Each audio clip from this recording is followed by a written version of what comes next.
So the unit 5, part 1, the topic name is useful modeling techniques. So we have many useful modeling techniques, procedural assignments, and we have some overriding parameters, then conditional execution, and you have certain system task, again useful system task, time scale, compiler directives. So all these things we'll be studying in this useful modeling technique. Okay. So the first topic in the useful modeling technique is procedural continuous assignment. So let us understand what is this. The keywords used for procedural continuous assignments are assign and deassign. You have heard of assign in the data flow style of modeling.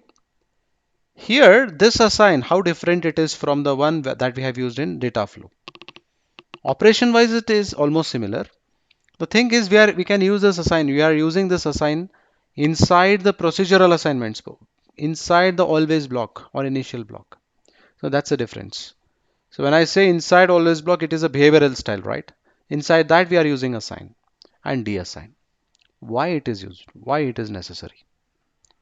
LHS can only be a register or concatenation of register in this case, and it can't be part of bit or net or array of registers. So this is one rules set by Verilog standards, that whenever you use assign and deassign inside the procedural continuous assignments, make sure that your LHS is always a register kind.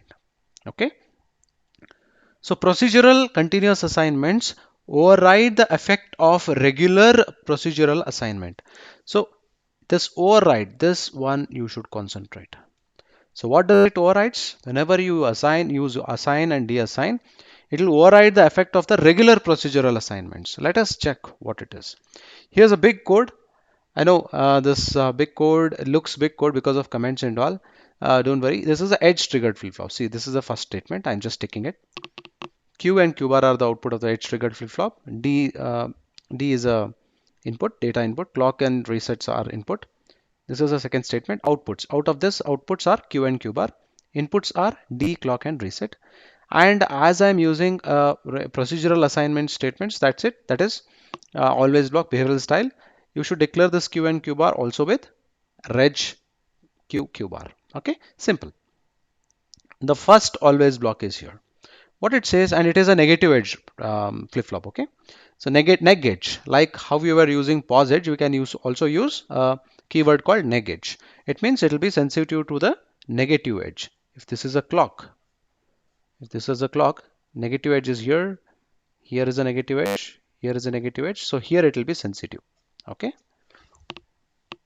so at every negative edge, what is happening? Q has been assigned with the data, that is D, and Q bar is getting a inverted version of what Q has got. This is what is happening at every neg edge of the clock. Now, when reset happens, so this code is slightly written in a different way, contradicting to the things what we had, the way we prefer to write a code in the earlier chapters. Just to explain the fundamentals here. Here, our intention is not to write the edge triggered data. What is this? A D flip flop. Our intention is to understand what is the importance of this assign and deassign. Okay. So always at reset means this always statement is sensitive to the reset. Whenever reset changes, then only this always works or it will execute. If reset is not changing, this will not execute. Similarly here, this always statement is sensitive to the neg edge of the clock. Whenever neg edge appears, then only this always statement works. So this is next statement. So if reset begin, if reset is 1 begin, I want to assign q is equal to 0 and assign q bar is equal to 1. So irrespective of whatever value I'm forcing here, this will override. This will override. What what it will override? It will override the things that are here. So always at neg edge here, all if reset, both things appear. Think that at neg edge itself, reset also got 1. Okay. So both have started executing and it checks that reset is 1. Reset is 1 here. This is reset. This is clock. Clock's negative edge also appeared. Reset also is triggered. So both started executing. One of the always statement says that Q should be equal to D and Q bar should be equal to negation of D. The other always statement says that Q should be equal to 0, Q bar is equal to 1. So which one it should consider? This will consider this one. Priority is given to this one. This is called overriding. So that is what I was speaking. Override the effect of regular procedural assignment. This is a regular procedural assignment. This is not a regular procedural assignment. Then what it is? It is procedural continuous assignment with assign and deassign. So this gets the priority. So your Q will be forced with 0 and Q bar will be forced with 1. If reset is 0, think that at here at this place, if reset goes to 0, then reset goes to 0, then it should here, reset is 0 means the control should be handed over to clock. Then what is happening? So here also reset has changed, its value event has occurred means this also state executes, this also executes because negative edge. Now this says that Q should be allotted with D and Q bar should be allotted with negation of D. Now here it checks reset is 0 and it will come over here for the else part, and here are the two statements that are written. What it is written? Deassign Q, deassign Q bar. Deassign Q and deassign Q bar will take out the overriding. So it will just take back its signal, means it will release its signal. So when it is released, this will dominate. So Q will be getting D and Q bar will be getting negation D. So this is how the code works. Okay. So this is all about your what is that? Procedural continuous assignment with assign and deassign. Let us take you to the Xilinx environment and check the same code. So this is a Xilinx. I have taken the same code. Let me just zoom it. You can see here you have module edge underscore D flip flop, same thing everywhere. Output Q bar, input D, reg, neg edge. So this always block, and always at reset, if reset assign Q bar with 0 and 1. If reset is 0, then deassign Q and Q bar. Okay, same code. So I'll save it and I'll just click on this edge underscore D flip flop. I'll simulate its behavioral model. Okay. So let me just check whether it works according to our design. So what is our design? Whenever reset is 1, so irrespective of your neg edge, Q should be forced with 0 and Q bar should be forced with 1. If reset is 0, then only it should execute the logic of the edge triggered flip-flop. So this is what we need to observe in the upcoming iSIM simulator chart. Let us wait until we get it.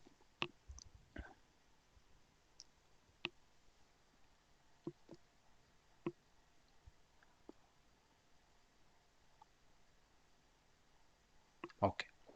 So here, let me just restart it. I'll force the clock 0, 1, 1 microsecond. Next, initially I'll set reset to 1. Let us see what happens. I'll set data also to 1. Now I'll execute. We can see here. So as soon as I'll just execute once again. As soon as there is a negative edge, irrespective of which reset is 1, hence Q has been forced to 0, Q bar has been forced to 1. You can see here, I force D is equal to 0, but it has no effect because reset is 1 now. So it has no effect at all. D is equal to 0 has no effect at all. Now when I make reset equal to 0, automatically that forced value gets released. You can see here. So I'll force reset is equal to 0. Now else part will be executed. Else part means deassign happens.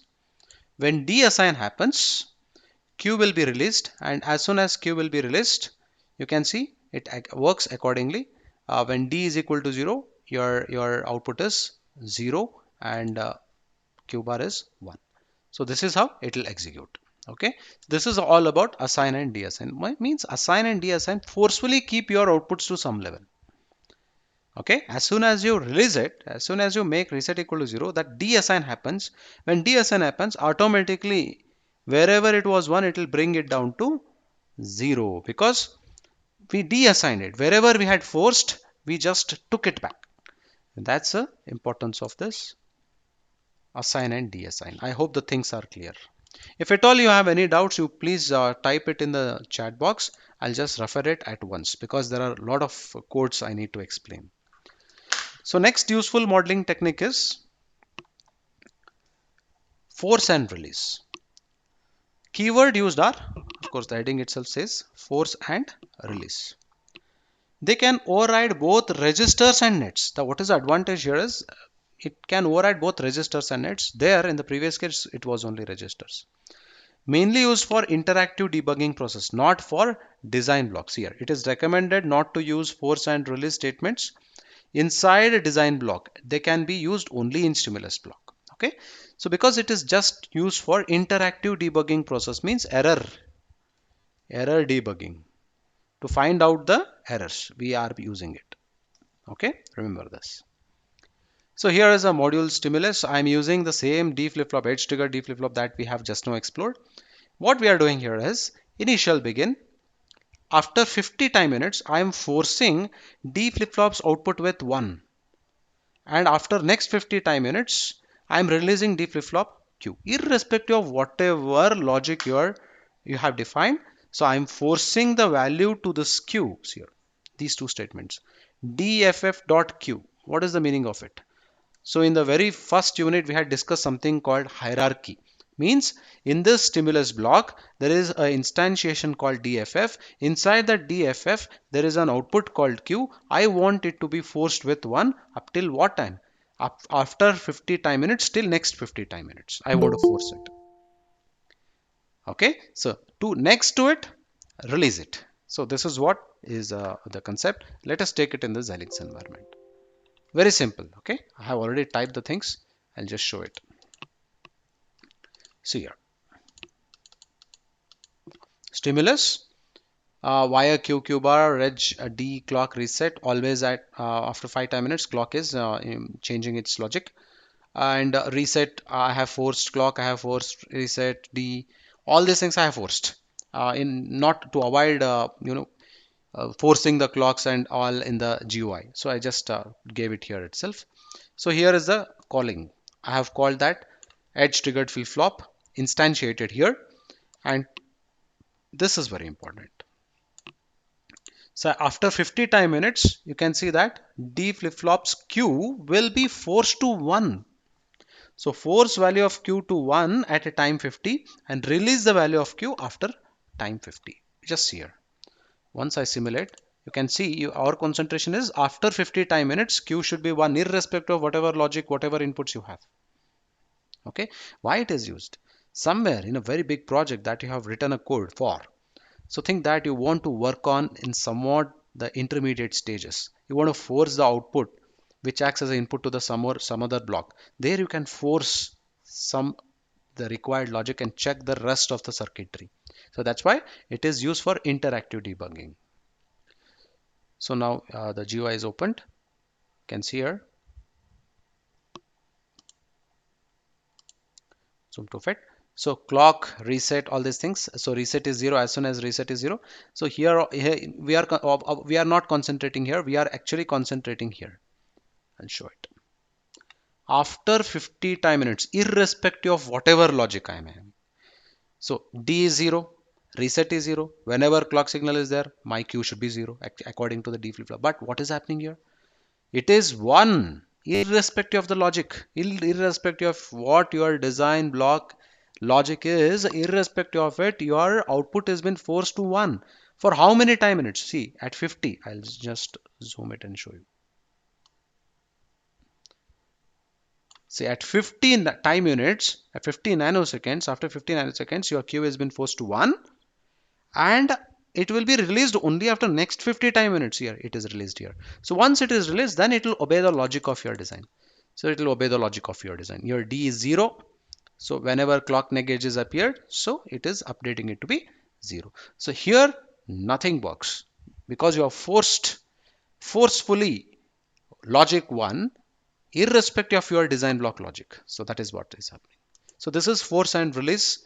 system, useful modeling technique. So this is used for interactive debugging. This is used for interactive debugging. These are very minute things, okay? These are very minute things. If you use it rightly, so you can become a very good coder. Okay, this is used for interactive debugging, error debugging. Okay, remember. So next, have one more example. Did I take this example? Let me check. If I have it in the Xilinx, I'll just explain it, or else I'll just explain it here itself.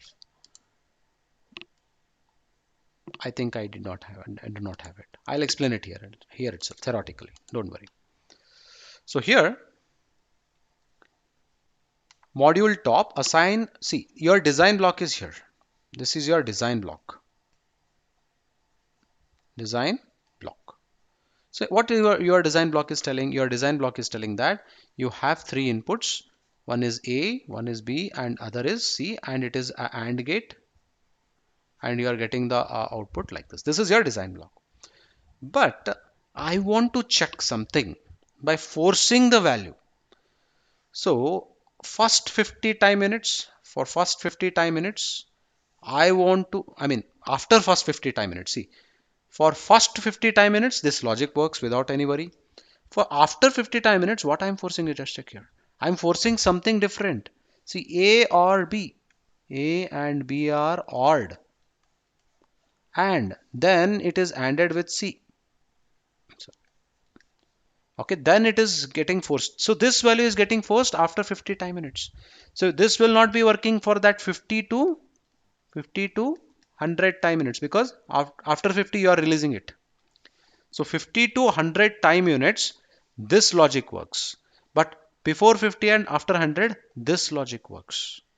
Why I'm doing so? Maybe there is a requirement.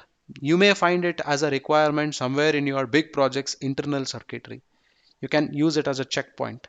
Okay, so for such purposes, we use force and release. It will override the logic that you have defined.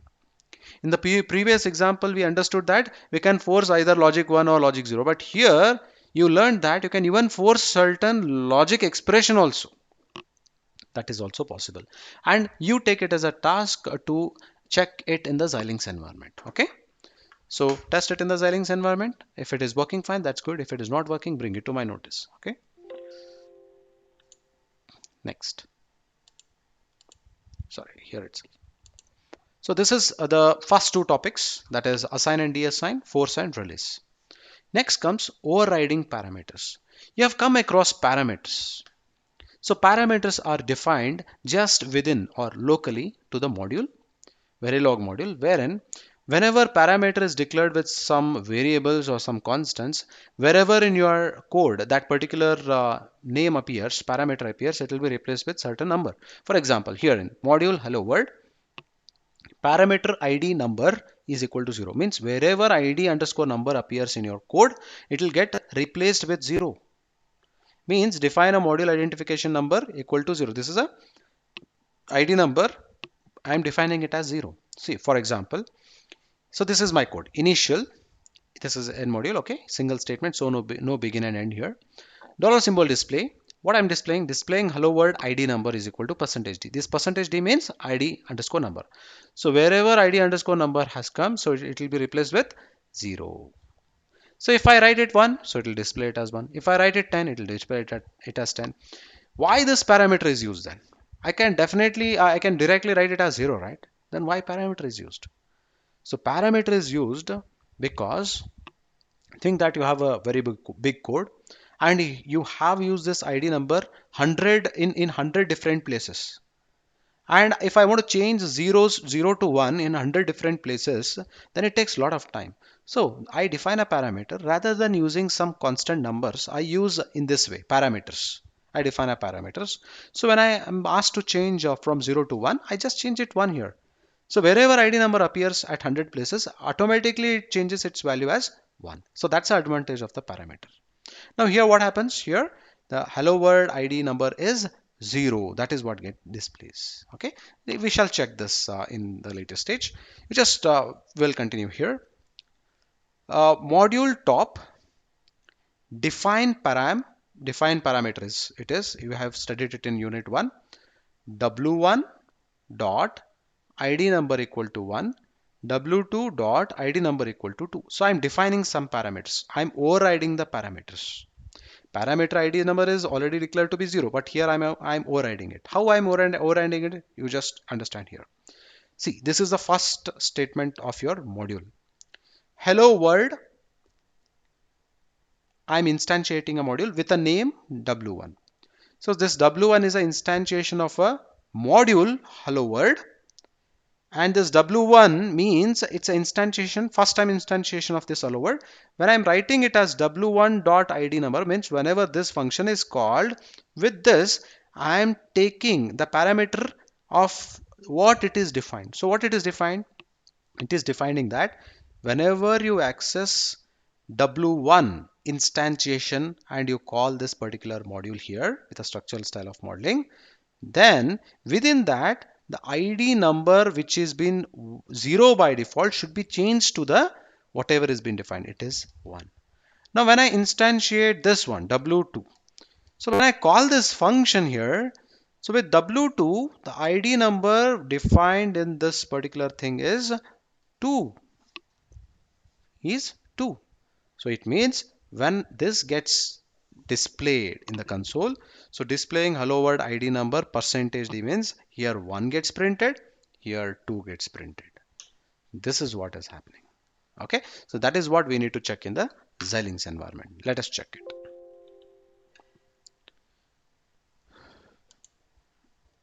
So I have a top. Yeah, I have already taken all the codes here in order to save time. I can check here. Module hello, parameter id number is equal to 0. Same thing, everything same. Define parameter w1 dot id number equal to 1. So hello, because I have changed the function name to hello. See here, module name to hello. So hello w1 means with this w1, this id number should also be forced there. So I'll just simulate it and check what it displays, what these two instantiation displays. That is what we need to check now. Okay. So module top is my actual code. I am calling these functions twice. First time when I instantiate, this w1 prints 1. Second time when it is called, it will print 2. So 1 and 2 gets printed, not 0, not 0. You can check here. Here 0 will not come because we have defined the parameter. We are overriding the parameter. That is what you need to learn here. Means in your big project somewhere you have kept some parameter and all. So for small, when you are calling some module, you want to change the parameter. No need to worry. Only there you can define the parameter and check. You can see here. We are displaying here. That's why in the console it has appeared. You can see here. So what is here? It is displaying hello world ID number equal to 1. Here displaying hello number ID number is equal to 2. So 0 is not appearing. So hence overriding is successful. Okay. So I did not change in the function or in this particular sub block or sub module. Wherever I wanted to call it, I define it. Whenever I want to call this, I define it. If I erase it out, if I erase this w2, then by default w2 will treat id number to be 0 itself. This 0 get displayed. That's it. If at all you want to override the parameter which is already declared, then you can prefer this way of declaring or defining parameters. Okay, so that's the first technique for overriding parameters. Now we shall explore the next technique. The next technique goes like this. Here we are learning it in the heading, subheading, module instance parameter values. So here new values of the parameters are passed during module instantiation. So new values of parameters are passed during module instantiation. That we also saw it in the previous example wherein we defined the overridden the parameters. So here parameter value assigned by the order. What is happening? Same module, top module we have considered. What is happening here? Pass value 1 to module w1, pass value 2 to module w2. So let us check in the Xilinx environment. So when I take it in the Xilinx environment, it will be much more clearer to you. So that's why, explaining theoretically it is easy even for me. You can also think that why all these things are needed. But if you take up some big project somewhere, if you get in need, like of such techniques, you'll definitely appreciate it. Okay, and that's why we are using it. So you can pass the parameter values in this way also. See here how we are passing. So hello world is called. Inside the bracket itself, I'm passing the parameter while. So here I'm not defining using a diff param. Def param is one of the technique. The other technique is within the bracket itself, you can just mention it. So this one will be assigned to ID number. This two will be assigned to ID number. That gets executed, and the same value or the output you will get like how we had got in the very previous code. We shall check with the iSIM simulator now. See, I have already simulated it. It is simulating. Just wait for a while.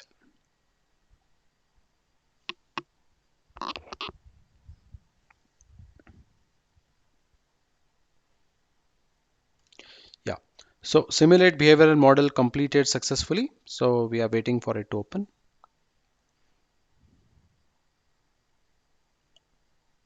You can see here. Display hello world ID number is 1, ID number 2 is 2. So it is similar to the previous output. But I have changed my code, right? Means this code is same as the code that we just now discussed. That is this code. Writing this is also okay, or else you just pass write hash into the bracket 1 hash into the bracket 2. That is also correct here. Hash into the bracket 1 hash into the bracket 2.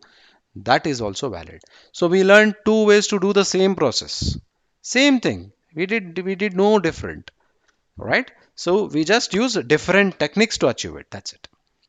Now parameter value assigned by name. There is one more technique. See how we can define it. So module bus master. Bus master is a new module now, so which I'll be calling in my top level module. Here I'm defining the parameter as delay 1 is equal to 2, delay 2 is equal to 3, delay 3 is equal to 7. What is the meaning?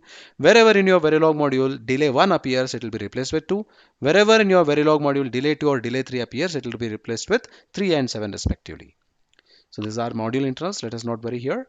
So module top. This is my top level module. Here we'll be calling this particular, instantiating this particular module in the structural style. So bus underscore master hash inside whatever I mention, all these are parameters that I'm passing.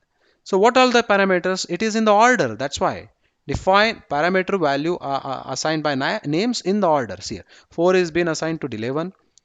3 is 5 is been assigned to delay 2, 6 is been assigned to delay 3. So here all these things will be overridden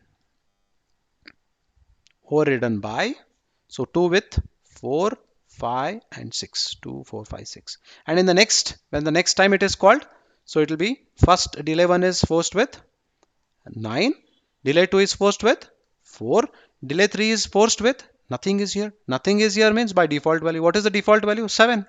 The 7 itself will come here if nothing is specified here. Okay, so that is what we check in the Xilinx mode.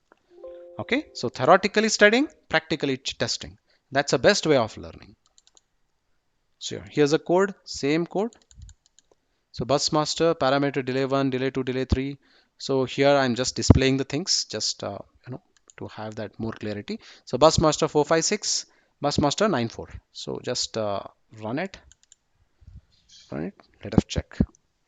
So here, when bus master is first time called, so this should be displaying the three delays as 456, not as 237.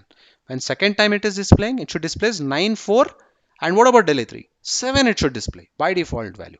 So let us check that whether it is happening according to our plan or our strategy. So whether it is working or not, let us check.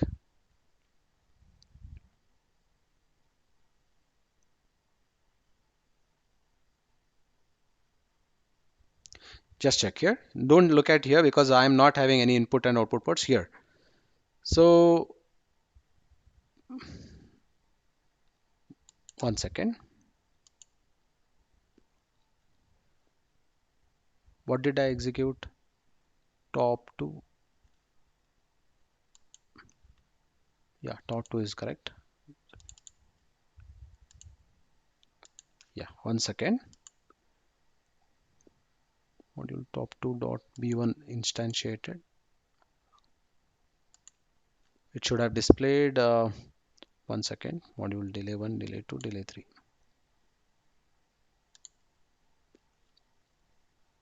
1 second.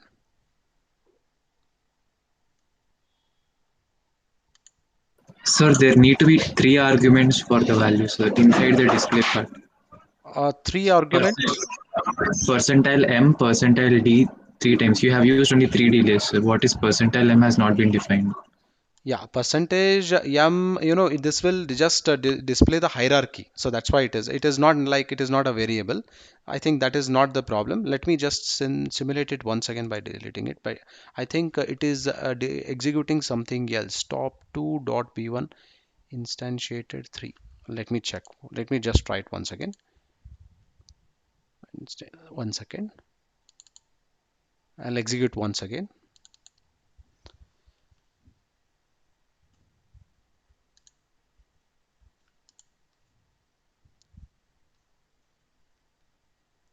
No, it is something different. 1 second. It is something different. I think, see here, there is a repetition. See this some different code. See, this is what happens if we just go on keeping everything ready. This is what is the problem we face. I think I just have to change it. 1 second. So here I change the name to 21. Okay, it is executing different code itself. That's why the problem is. I'll save it. I'll save it.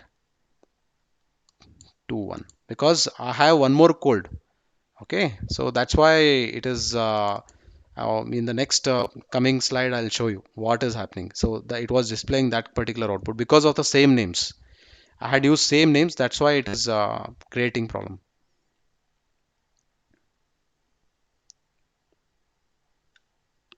And here the bus master, this is creating problem. I got it now. So here bus master Verilog code, here it is. I wanted to call this itself here, but it is calling a different one which I have written here. So what I have to do is I need to change this name. So if it is not working now, I think it will not work now also. Yeah, now it is working fine. So it is realized. So you can check here. So top to 1. So delay 1 is equal to 4, delay 2 is equal to 5, delay 3 is equal to 6. That is perfectly fine. You can see here. I'll show you. So delay 1 is equal to 4, 5, 6. 4, 5, 6 is absolutely right. Next 9, 4, 7. That is 9 is here, 4 for delay 2, 7 is by default value. 7 is by default value. Okay, so this is why, this is where the correct answer means by default value will be taken if nothing is post. And one of the student just asked like percentage yum. That's a valid question. Okay, percentage yum, I did not mention anything here. But you just recall in the unit 1, percentage yum was to just tell the hierarchy. It was just to tell the hierarchy. You can see here, this is just giving the hierarchy. Top to 1 dot b1. So that is displaying the hierarchy. Okay, module top to 1, just now I change the top 2 to top to 1 dot b1 means within that the instantiation is b1. So this instantiation. So I'm top to 1 is a module. Within that b1 is instantiation. There it is getting displayed. So that hierarchy, to know that hierarchy, we have used it. Okay, intentionally. So this was getting confused with something else. I'll tell you what is that something else. Here, there is one more code where I have written with the same name bus master. It was displaying that. So let us please don't confuse it. Okay. So we just discussed the right one just now. Fine. So I think the things are clear now. So it is working according to our design. Now this is about the overriding parameters. Next, this was a problem creator for the previous problem. So that example also is a function. Verilog module name is also kept as bus master. So let us understand it. What is this? Conditional compilation and execution. This is our next topic. So let us understand in a simple words I have written here. conditional compilation, conditional execution. Conditional compilation means designer can specify that the particular portion of the code be compiled only if certain flag is set. If you set certain flag, then only particular portion of the code is executed. If not, it will not execute. What about conditional execution? Designer can specify this particular portion of the code to be executed only if certain flag is set at runtime. What is the difference between this? The difference is only this. You can set the flag. Flag is set at the runtime. This is flag is set before runtime. Before runtime. So this is the difference. So let us explore with a Verilog code. So these are the compiler directives. So we have studied about the compiler directives like backtick, define, backtick, include, then backtick, timescale, a lot of. So these are in unit 1 we had studied all these things. In unit 5 these are some advanced one. Tick if def, tick if not def. If and def means if not def.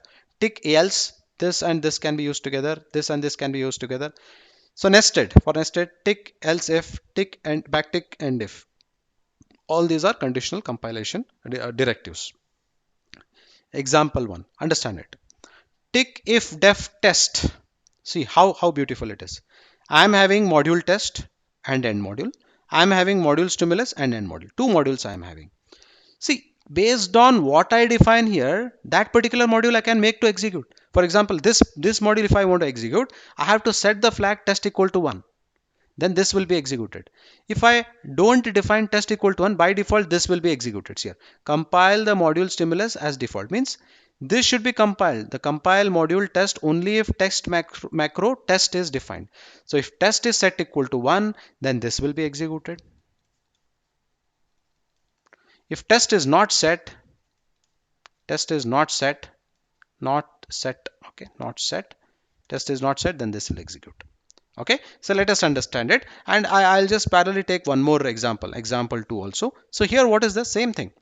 Module top bus master. So this bus master I have called instantiated b1. So what in that, what I'm doing is just below it, tick if def add underscore b2. So this is a flag now. This is a flag. If I set this, this will be executed. If I don't set this, it will not enter this loop at all. This will be entered only if add underscore b2 is set to 1. Only if then it will execute, or else it will not execute at all. So if this not executes, if this is not set, only bus master b1 will be executing only one time. If this is set, then it will execute 2 times. So let us check these 2 examples using Xilinx. See, lot of wonderful features are available in Xilinx, but very rare people will use all these things, very rare. And if you can understand all these things, you can become a very good coder. So here is a code. Yeah, here's a code. Fine. I'll just set example 1. I'll take it first. I had commented it. I have commented. Okay. So example 1. So in example 1, okay. So as it is code, if def, I'll just zoom it. You can see here. If tick backtick if def. See pink color. Pink color stands for it's a time scale. Sorry, it's a compiler directive. Backtick if def test. If test flag is set, this module should be executed. If it is not set, this module should be executed, whether that is happening or not. Where did I set any test flag here? See, I have commented it. I'm not setting any test flag is not made one. So hence this will check if test flag is set. It is not set, directly it will execute the else part. Means else part should be module %m compiled to. So compiled to. So this should be printed. This should be printed here. So I'll simulate it. What should be printed? I'll save it. Module %m compiled to. This should be printed, displayed, not compiled 1. Compiled 2 should be printed. Let's check. There is some error. Let us check what is the error. Cannot find the design unit top underscore conditional in library work located in. Okay, fine.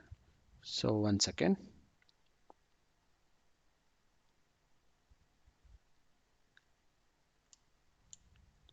Uh, I had same top underscore conditional.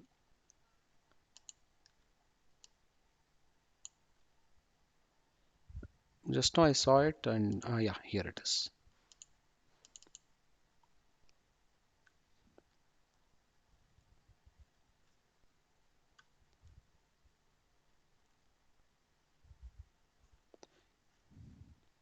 So okay.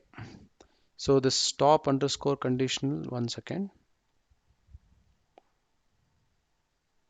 Yeah. So this is not finding. That is what it is telling. So let us not worry about it.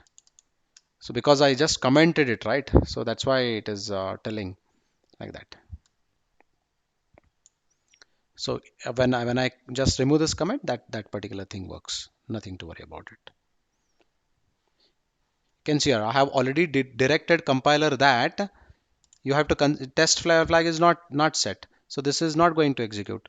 So stimulus is going to execute. Already it is telling here stimulus is going to execute. These are very minute things. A few people feel difficult to take it. See here, module stimulus compiled to. So stimulus is compiled to. So this particular statement you find it here. Where is it? Here it is. In percentage yum, it will just display the hierarchy. In stimulus it is, so it will display it as module stimulus compiled to. So this is executed. Okay, just cross check it once again. So this is executed. Now I'll close it. I'll close it. Now we want to execute this. So what I have to do? I have to define this flag. I have to set the flag. Say I'm setting the flag now. Tick define. This will set the test flag to 1. Now save it. Now save it. I'll highlight it. See, automatically compiler is already detected. See, test is going to execute for sure. So this is hided now. Already it is done. No need to test it further. It is showing here itself. But still, I'll show it in the stimulus block. So you are testing, you are selecting which module to execute by directing the compiler. That's what is the meaning of the compiler directive, right? So you are telling the compiler what to compile and what not to compile. That additional power you'll be getting with this compiler directives.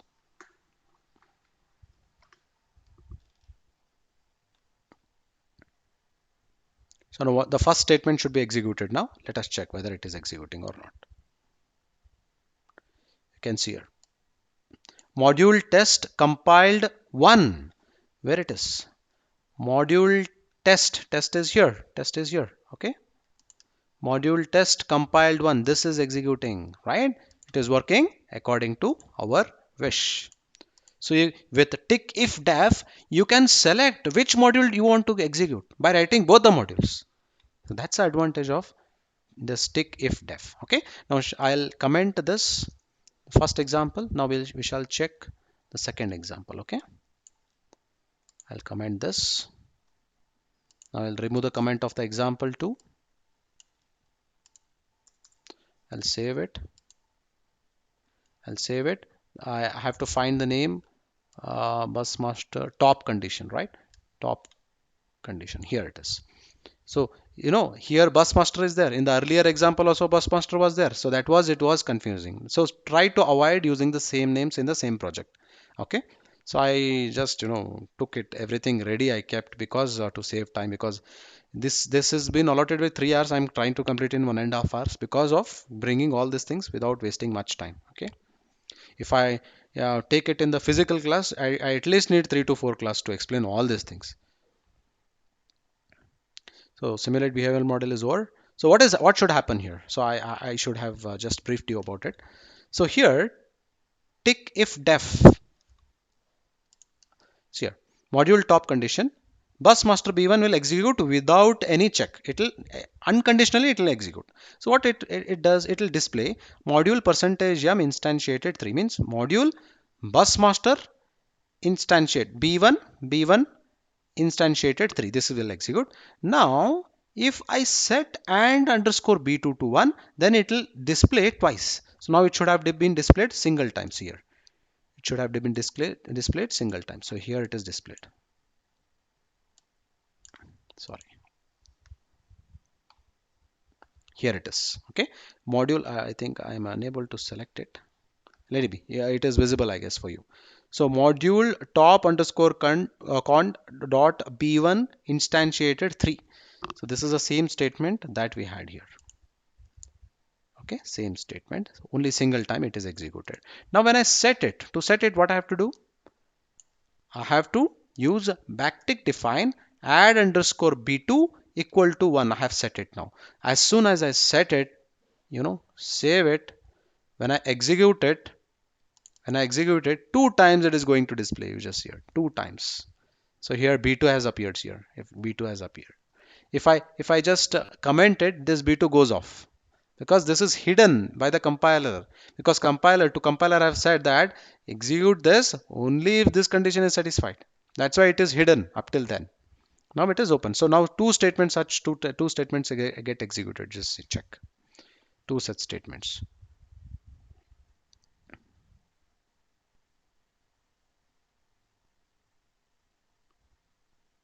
You can see here module top underscore con underscore dot b1 instantiation top dot b2 instantiate. So two statement gets executed here.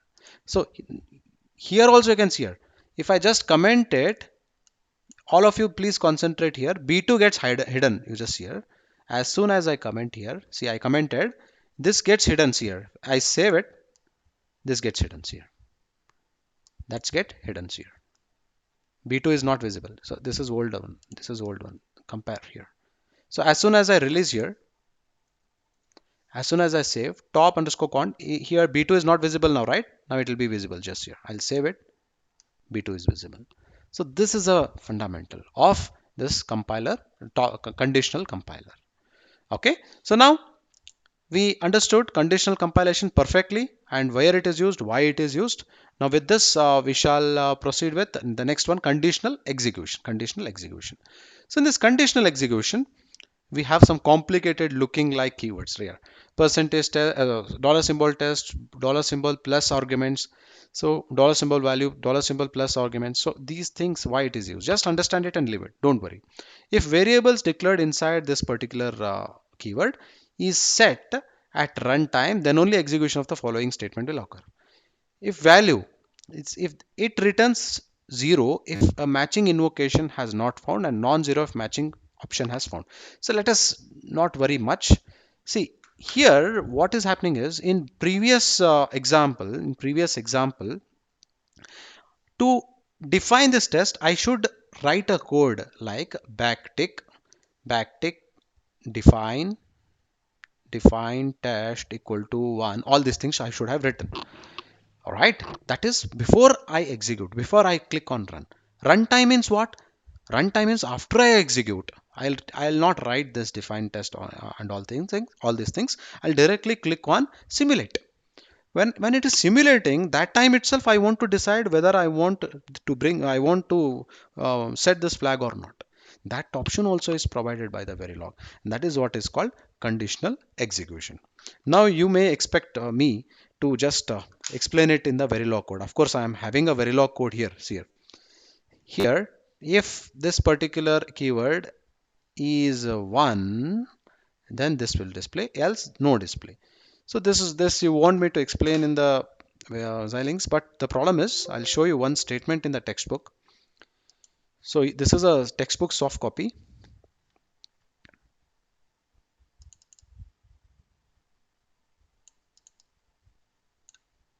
We are now studying about conditional execution. So read it here. This option is not provided as a part of IEEE language reference manual. So this facility is available in Verilog Excel. May not be supported in other simulators because it is not standard. So when it is saying that it is not standard, let us not bother about understanding it with so much of efforts. Okay, so that's why I'm directly going to the time scales. Very important. Time scales are very important. So just have a look here. So what is time scale? Time scale is the very first line. Tick time scale, and you were writing it as 1 nanosecond bar 1 picosecond, right? This is a time scale. Let us understand what it is. Verilog HDL allows the reference time units for module to be specified with the tick timescale compiler directive. Of course, this is a compiler directive. How to use it? Tick timescale, reference time unit, this is a reference time unit, time precision, this is a precision. I've been telling it so many number of times. The reference time unit specifies the unit of measurements for times and delays. The time precision specifies the precision to which the delays are rounded off. This is the meaning of precision during the simulation. Excuse.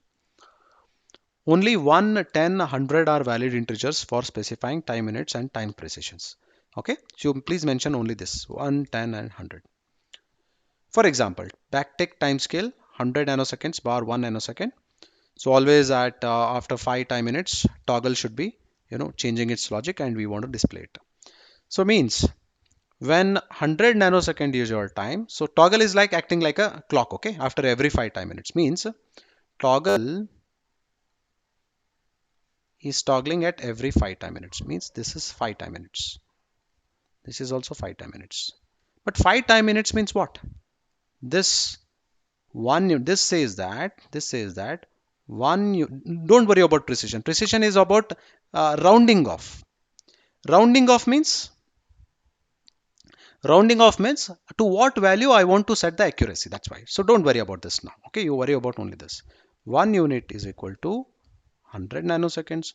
When 5 unit means 5 into 100, 5 into 100 into 100, you will get it as 500 nanoseconds. So here also 500 nanoseconds. So one period will be 1000 nanoseconds or 1 microsecond. Okay, so let us check this. So this code, I'll take it in the Xilinx environment.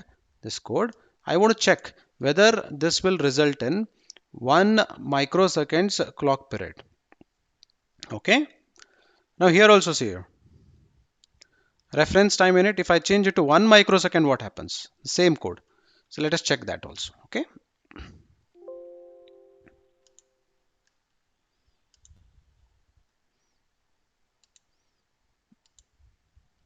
yeah, time scale is here.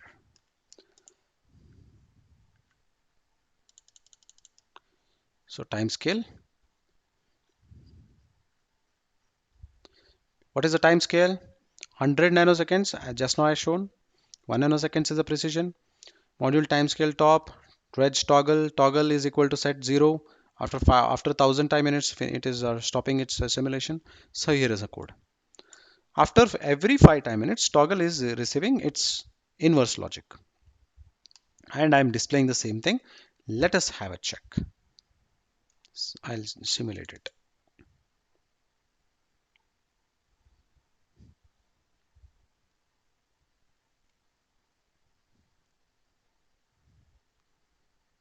I'm simulating it.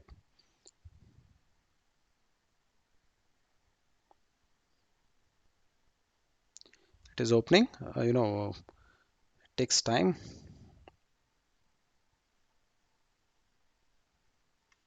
Yeah. So zoom to fit. So here you can see here. So at what time units it is changing? 5 time units. 1 time unit is equal to 100 nanoseconds. So 500 nanoseconds it is changing its logic. Next 500 nanoseconds it will change the logic again. See here. It is changed the logic again. So what is the time period? 0 to here. 1000 nanosecond means 1 microsecond. You can see here. 1 microsecond. This is a time period. Okay. So understood the difference, understood the importance of the time scale. Time scale is very important. Okay. One more example. You predict the answer by yourself and we shall check it. So I'll just comment it.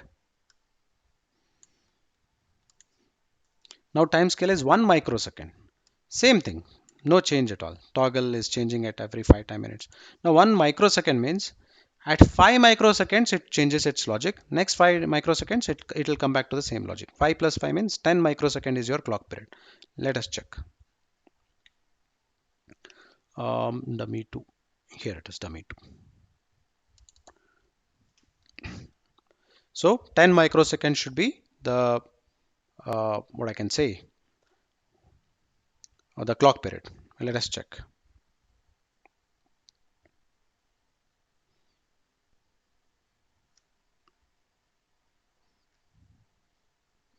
Just wait for a while. It is successfully completed.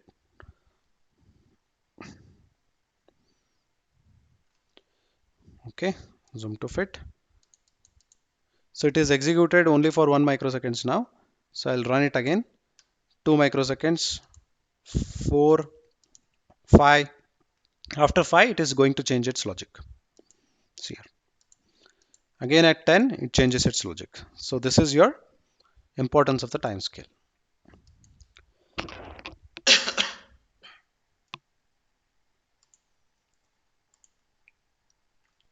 So, so I'm able to see a lot of any doubts in your case? No chats, 23 students, 26 students. Okay.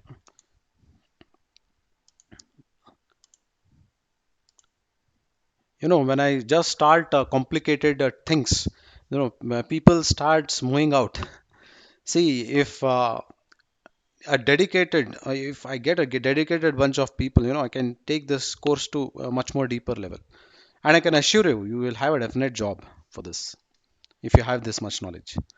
Okay, file output. Of course, I think already time is up. Let us just, I will not take Xilinx simulation. I'll just explain orally, I mean theoretically. There are some useful system tasks. File output. File output is like you can open a file using a Xilinx Verilog code. So the keyword used is system task uses percentage f open. F open, name of the file. So file gets opened. And you can use to display the things using percentage f display, f monitor, f write, f strobe, all these things. Okay. Closing file. To close the file, we use f close. To generate random numbers, we use dollar symbol random.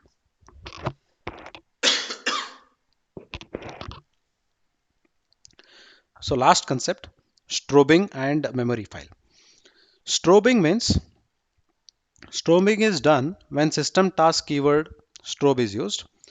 See, if there are multiple tasks, if many other statements are executed in the same time unit as the dollar symbol display task, in the order in which the statements and the dollar symbol display task are executed is non-deterministic. If strobe is used in place of dollar symbol display, then it will execute at last. You just come to this example. Always at posage, always at posage. A is equal to B, C is equal to D. Here I am trying to display it at the same time. Both are executing at the same time. Before this executes, if displaying happens, then it is a wrong display. So this strobe, what happens is, it will make sure that whatever same time execution statement appears, within that, this will execute last. After these two completes its execution, then only this will display. So A value, C value will be accurately displayed. That's the importance of the strobing. Remember, strobing is just like a display statement wherein it executes last amongst the same simulation time running statements. So initialization of memory, last one. So you have a system task called read memory bit. You can read a file name, give a name to it. So you can read whole of that file's contents into the Verilog code using this read memory. Okay. So this is the importance of read memory.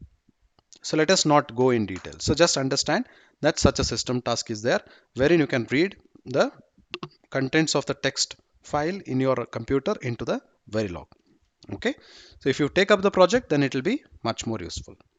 So with this, we are concluding unit 4's part 1, that is useful modeling technique. Okay. If you have any doubts, I'll take up in the chat box. Please come up in the chat box. Okay. Thank you.